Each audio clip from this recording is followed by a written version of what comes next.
So today's job on the van is going to be a little bit of carpeting on the walls. I'm not 100% sure exactly where I'm going to be doing yet, but see, like these areas of blue trim and stuff here on the edges, and yeah, places like, let me show you, maybe like places down here, and then as you can see here, I've started a little bit of the wall cladding. This is obviously going to come the whole way down, and then I might just sort of carpet these sections here, so round the blue and then round here, and just sort of like stop there somewhere, so it'll be nice and clean as the cladding comes down.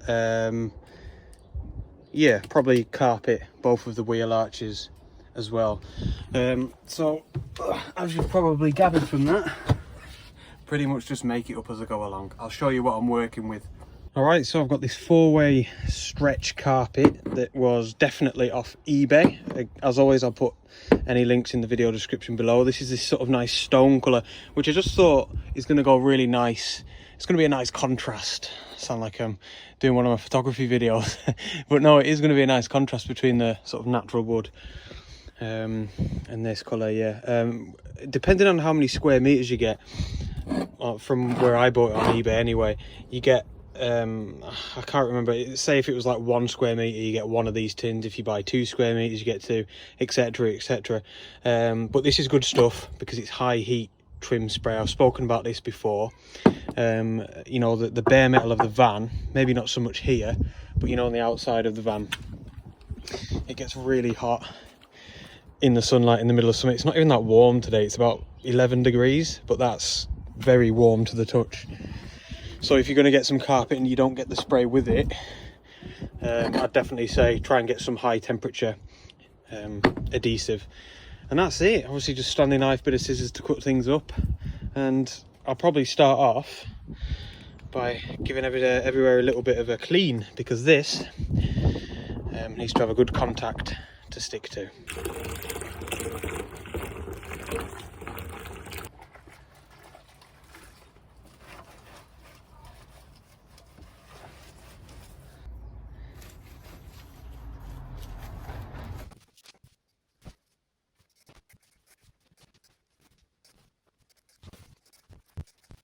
So I've just cut this first strip now, quite rough as you've seen, because it's all going to get trimmed down on the edges anyway. I've just cut like more than I need for the section that I'm doing now at the back of the van. And like I say, yeah, I'll just get trimmed down with the Stanley knife to make it neat. So as long as I've got more than enough, that's good, but the other way will be a nightmare. So let's get this to the back of the van now.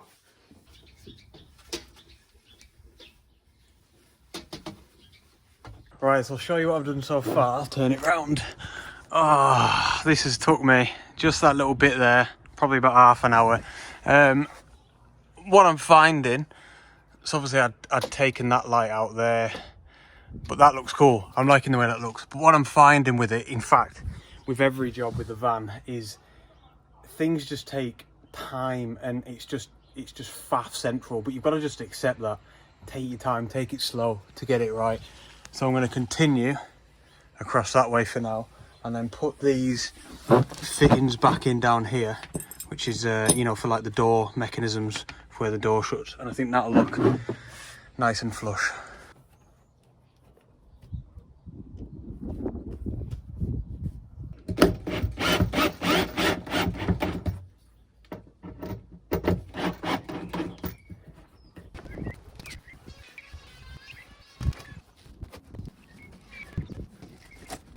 So it's a couple of days later now, maybe even 3 days, but I've made a good bit of progress with the carpeting of the van, and I tell you what, I am so happy with how it looks. Really, really nice. I love the way, you know, the finish on these areas here, and all I was doing was sort of taking that trim off the whole way around, and then, yeah, that's not a good example, that little section. I don't know what's going on there, but yeah, it looks nice and neat. There's a few bits I'll show you where I haven't gone far enough, and just fill those in with a little bit of carpet. I've also, this is just to show you on this side, see how I'm going to be doing this tongue and groove all the way down to the wheel arch, maybe down here and across, I'm not sure yet. So I've only done the carpet up to like there, but I hope you can sort of visualize how that's not going to matter. because this is going to come all the way down like this, and it's just going to look like the carpet's all the way back. Same on the other side as well. And I did all of this last night, actually. Proper hard, like, to do it. Absolute faff and a half, but yeah, like I said, I just think it looks great all the way across there. And then again, just nice and neat. And by the time I got that tongue and groove on, so my job for this morning is, if you've been watching this series from the beginning, you remember I never used to have a window in here, so I never bothered putting any of the thermowrap on this area, but I'm going to do that now. And I think I'll probably carpet this section actually, and I'm going to try my best to carpet right up to this seam here around the window. So yeah, we'll crack on with that.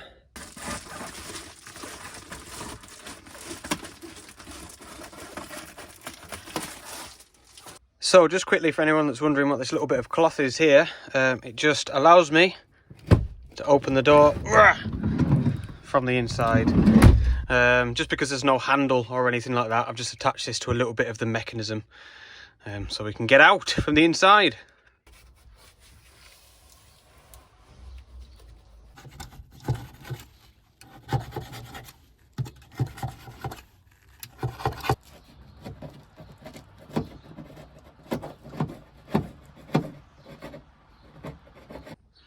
So there we go, nearly finished on this little section now. You can see, in fact, I think I said earlier that I was going to do around the window. Yeah, I did, because I said I was going to try my best to get it in there. I've decided against that for the minute. I've put the thermowrap down there, obviously, fed the handle through or whatever, the handle. But I think down here, and the same on the other side over there, I think I'm actually going to use some of the tongue and groove, just like I've done there, going across the bottom.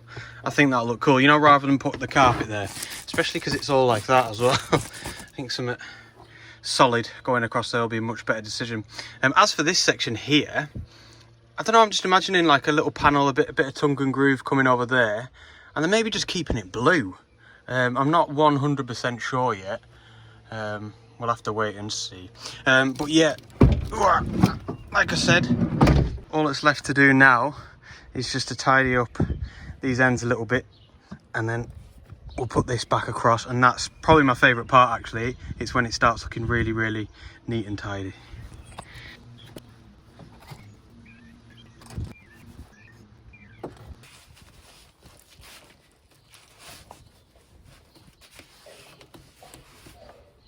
So brilliant, proper happy with that. Once again, how it's come out. Like I said, when you start getting this rubber trimming back on, that's when it, for me, it all starts coming together. So I'll just explain a couple of things, because you're probably thinking, goodness me, mate, it's looking a bit rough, isn't it? Because I'm going to be having like a unit of some sort across here, you know, like a cupboards or like a kitchen unit, potentially with a sink or something like that on. So that's going to come up to, I don't know, this is rough at the minute, maybe like this height, and it'll probably even come out and down, you know, protrude outwards a little bit, just because I don't need all of that space to get in and out. You know, I might as well utilize a tiny bit more space. So the point is, that's going to cover all of this stuff up here. And then I was only thinking about this now, this is definitely not set in stone, but I may even have like some sort of cupboard up at the top here going across like that, you know, for a bit of extra storage. But either way, you know, worst case scenario, let's say the tongue and groove cladding is going to be coming across here like this, same as on the other side anyway. And then over this side, see how it looks quite messy up here, I will be having like a cupboard or a shelf coming across from me. I'll just be putting a few bits of plywood over here, and then just creating some sort of door here, so I've got all that storage up there extended from that top shelf up there. And obviously that's going to cover the likes of this up and this section up here anyway, because it's just going to be a nice door, hinged door there or something like that, you know. So I've decided what I'm going to do. I'm going to start the cladding for the sides of the van, so the doors at the back on both sides, and then down both of these sides of the van as well. So that is going to be fun. And then yeah, probably down there and down the bottom as well on this door, obviously because there's no window, I might do the cladding all the way across. The problem with the carpet, unless it's on like a harder surface, you know, even if it's got the thermowrap on the harder surface, it's all right. But I'm finding if it's like that, firstly, like, it doesn't go on very nice. It looks horrendous. Like, you can see it here. This is all going to be hidden by the cladding, but look at it, it's all like wrinkly and no good. But also, you get that noise as well. Again, it's a small thing, but I don't like it. So I'm going to stick with the cladding where I can. For now, this beast.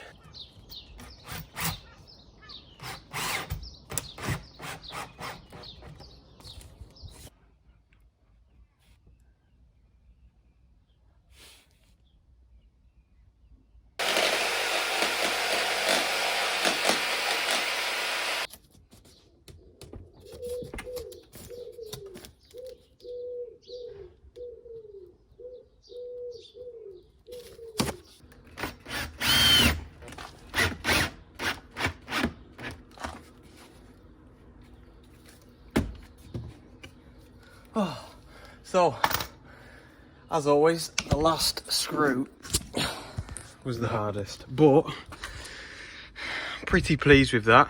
It's definitely far from perfect. As you can see, in areas like this where I've had to put a couple of little battens actually, just so I could get, you can see it sort of curves in a little bit, just so I could fill that gap, so I could screw them in. And then, I don't know, areas like this. But I shouldn't really be showing you all the imperfections, being a bit hard on myself. You know, I'm not a carpenter. There's probably people watching this that work with wood, like, bloody hell, lad, what are you doing? But it'll do me, and I think it may be a cop-out, but it's a mess, but it's my mess. So yeah, I'm happy with it. Now, got to do it all again on this side. And this one, obviously I need to put the thermo wrap on first, and they're going to be a little bit bigger.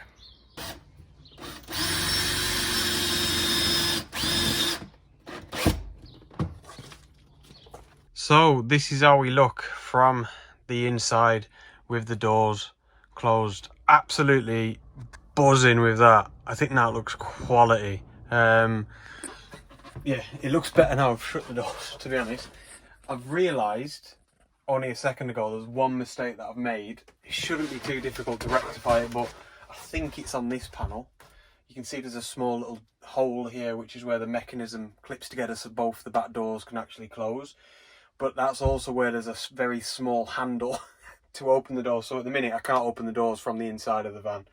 But like I say, it shouldn't be too difficult. It should just be in there somewhere. So I may have to take a few of these off just to create a little gap so I can, you know, get to that handle. Final job for this section of the build at least is putting the panels across this section.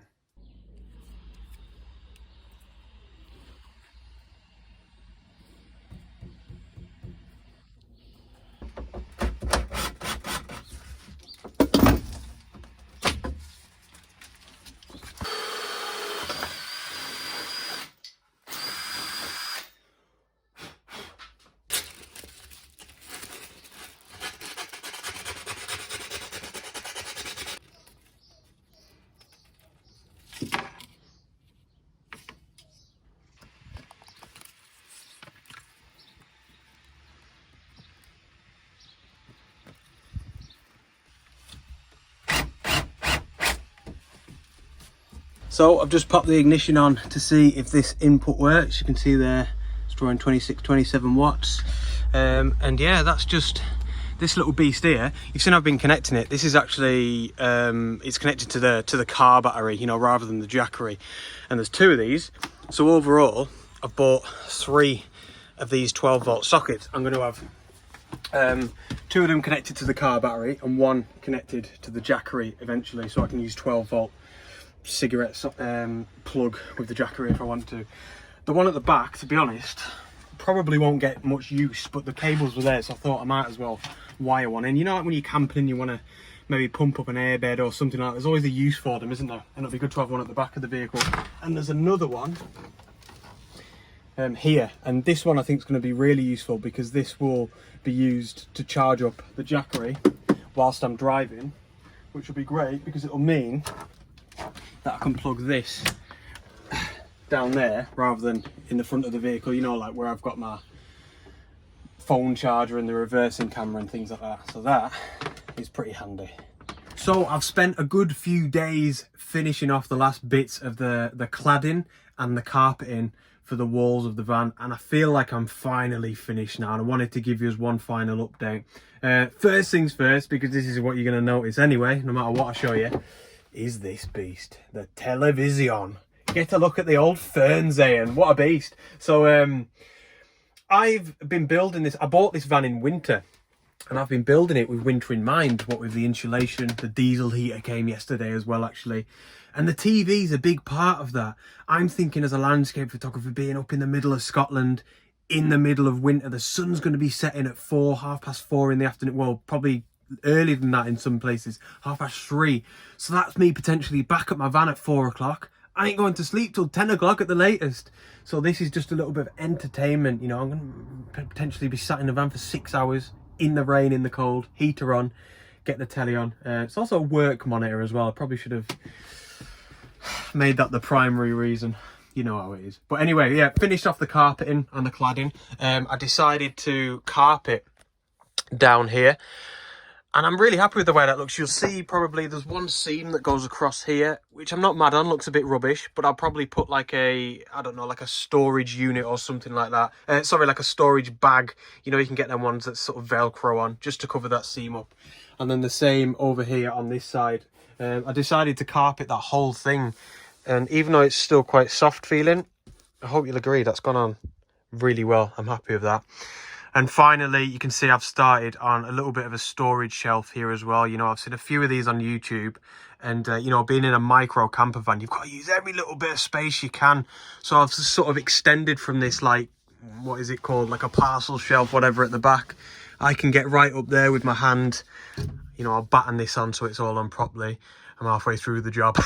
And then, like I said earlier, I will have a door across here which will cover up all these sort of imperfections up here in the corner. So I'm well excited about that. Now, just before I go, I did want to ask one little bit of advice, if anybody can help me.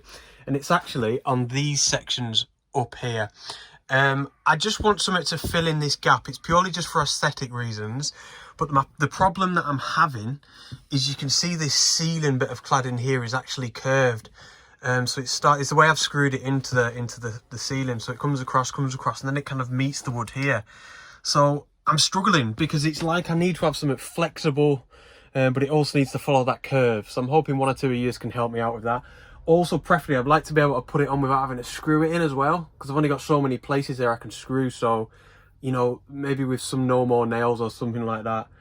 And I'd like to be able to get it off in case I need to get behind the cladding. So I'm not asking for much there, like, but yeah, hoping some of you can help me out. And that's that. So thank you so much for joining me on another one of the old van builds. And please give the video a thumbs up. It always really helps me out. And I'll see you on the next one. Out.